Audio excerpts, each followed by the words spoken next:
Okay, let's talk about something different.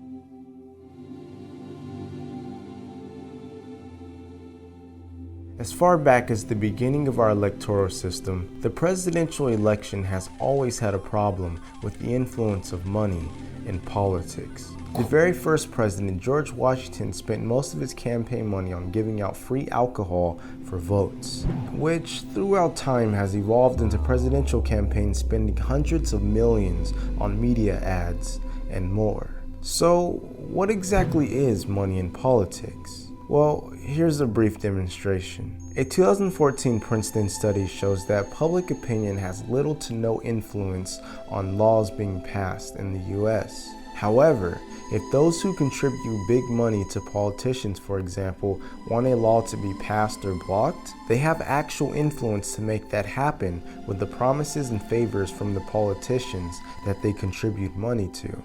For many years, people have cried to get money out of politics. Many people from all angles of the political spectrum have grown tired of this and are ready for something different, including our 39th US President, Jimmy Carter, as stated.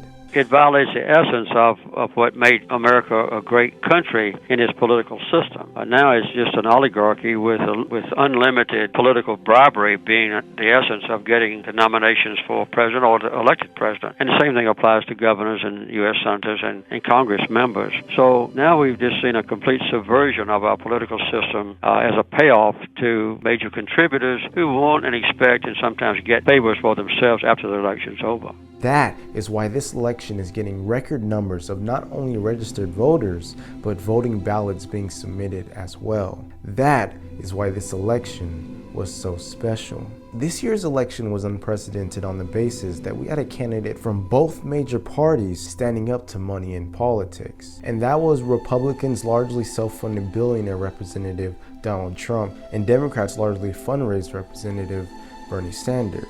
The something different factor that both parties have been shouting for all these years.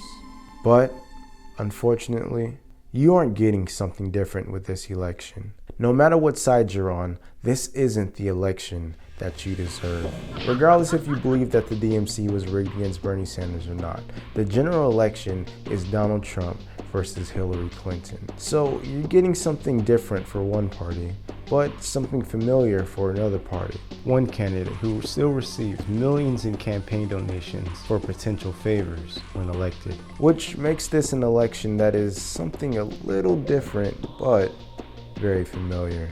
Now, please remember this concept because it's going to be really important as we move forward into Before You Vote Part 3.